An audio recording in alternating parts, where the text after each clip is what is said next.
తాకట్లో ఉన్న మీ బంగారాన్ని విడిపించి ఆ రోజు ఆన్లైన్ రేటుకి కొంటాం. Sharma gold company.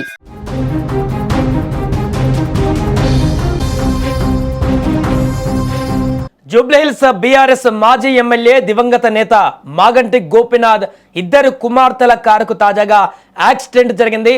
నార్సింగ్ పోలీసుల అకాడమీ సమీపంలో ఈ యొక్క ప్రమాదం చోటు చేసుకున్నట్టుగా తెలుస్తుంది.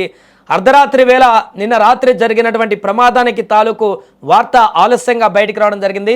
శంషాబాద్ నుంచి గచ్చిబౌలి వెళ్తున్నటువంటి కారు ముందు వెళ్తున్నటువంటి డీసీఎం వ్యాన్ను బలంగా ఢీకొట్టడంతో ఈ యొక్క పెను ప్రమాదం చోటు చేసుకుంది. దీంట్లో ఈ యొక్క కారులో ఇద్దరు కుమార్తెలతో పాటుగా మరొకరు కూడా దాంట్లో ప్రయాణాన్ని కొనసాగిస్తున్నారు. వీరి ముగ్గురికి కూడా తీవ్ర గాయాలైనట్టుగా తెలుస్తుంది. ఇందులో మాగంటి పెద్ద కుమార్తె తీవ్ర గాయాల పాలైనట్టుగా తెలుస్తుంది. మిగతా రెండో కుమార్తె కూడా స్వల్ప గాయాలతో హాస్పిటల్లో జాయిన్ అయినట్టుగా తెలుస్తుంది. ఏదేమైనా కూడా ఓఆర్ఆర్ మీద మరొకసారి ఇలాంటి భారీ ప్రమాదం చోటు చేసుకోవడం, అది కూడా మాజీ ఎమ్మెల్యే మాగంటి గోపీనాథ్ కుమార్తెలు ఈ యొక్క ప్రమాదంలో గాయపడ్డారనేటువంటి విషయం తెలిసిన తర్వాత వెంటనే జూబ్లీహిల్స్లో ఉన్నటువంటి మాగంటి గోపీనాథ్ అభిమానులందరూ కూడా ఒకసారిగా ఉలిక్కిపడ్డారు. ఎందుకంటే మనం చూసాం మొన్ననే అంతకుముందు గోపీనాథ్ గారు మరణించిన తర్వాత జూబ్లీహిల్స్లో ఉప ఎన్నికలు కూడా రావడం జరిగింది. ఆ సందర్భంలో గోపీనాథ్ గారి కుటుంబం మొత్తం కూడా ఈ యొక్క క్యాంపెయిన్లో పనిచేసింది. అక్కడ గోపీనాథ్ గారి భార్యనే బీఆర్ఎస్ తరపున ఎమ్మెల్యేగా పోటీ కూడా చేశారు జూబ్లీహిల్స్లో. ఆ తరుణంలో మాగంటి గోపీనాథ్ గారి కుమార్తెలు ఇద్దరు కూడా ఎన్నికల క్యాంపెయిన్లో చాలా చురుగ్గా పాల్గొన్నారు. పూర్తి బాధ్యతలను కూడా వారు తీసుకున్నారు. వారి తల్లితో పాటుగా ఇద్దరు కుమార్తెలు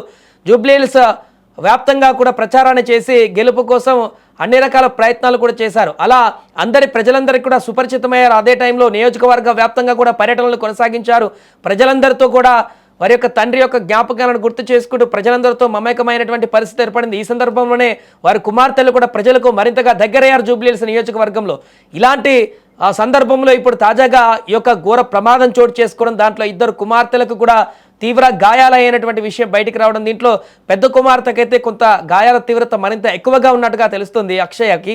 సో ప్రస్తుతం ఏజీ హాస్పిటల్లో వీరికి చికిత్స కొనసాగుతున్నట్టుగా తెలుస్తుంది. బట్ ఇప్పటికైతే అఫీషియల్గా కుటుంబ సభ్యుల నుంచి ఎలాంటి స్టేట్మెంట్ అయితే ఇవ్వలేదు. ఎందుకంటే ఇది రాత్రి జరిగింది ఓఆర్ఆర్ ప్రమాదం, కానీ బయటికి కూడా రావడం చాలా ఆలస్యంగా రావడం జరిగింది. ఈరోజు మధ్యాహ్నం సాయంత్రం వరకు కూడా ఈ విషయాన్ని ఎక్కడ కూడా బయటికి రానివ్వలేదు. బట్ ఇప్పుడు ఈరోజు సాయంత్రం సోమవారం సాయంత్రం వరకు పూర్తిగా అక్కడ జరిగినటువంటి ప్రమాదం తాలూకు దృశ్యాలు, ప్రమాదం ఏ రకంగా ఎంత తీవ్రతతో జరిగిందో దానికి సంబంధించినటువంటి దృశ్యాలు కూడా బయటికి రావడం జరిగింది. ఆ దృశ్యాలలో అక్కడ మాగంటి గోపీనాథ్ గారి కుమార్తెలు ఇద్దరు కూడా అక్కడ గాయాల పాలై రోడ్డు మీదనే అక్కడ గాయాల పాలై తీవ్ర ఆవేదనకు గురవుతున్నటువంటి దృశ్యాలు కూడా దాంట్లో స్పష్టంగా కనిపించాయి.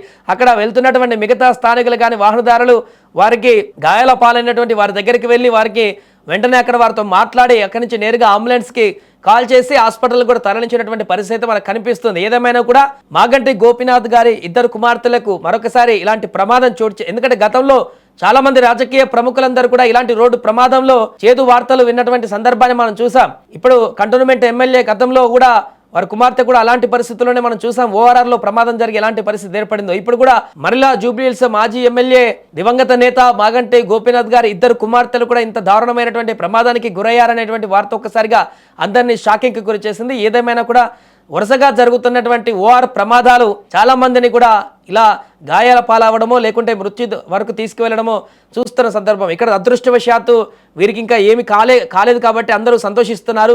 ముఖ్యంగా జూబ్లీహిల్స్లో ఉన్నటువంటి మాగంటి గోపీనాథ్ గారి అభిమానులందరూ కూడా వారి కుమార్తెలకు ప్రమాదం జరిగిందన్న వార్త తెలియగానే ఉలికిపడ్డారు. కానీ ప్రమాదంలో ఎవరికి కూడా ఎలాంటి ప్రాణాపాయం లేదని తెలిసిన తర్వాత కొంత సద్దుమణిగినటువంటి పరిస్థితి ఏర్పడింది. బట్ ఇంకా కొంత గాయాల తీవ్రత పెద్ద కుమార్తెకు ఎక్కువ ఉంది కాబట్టి త్వరగా కోలుకోవాలంటూ కూడా ప్రార్థిస్తున్నారు. వారి కుటుంబ సభ్యులందరూ కూడా ఇద్దరు కుమార్తెలకు సంబంధించినటువంటి ఆరోగ్య వివరాలు కూడా ఎప్పటికప్పుడు డాక్టర్లతో తెలుసుకుంటూ తొందరగా కోలుకోవాలని కూడా వారు ప్రార్థనలు కొనసాగిస్తున్నటువంటి సందర్భం అయితే ఏర్పడింది.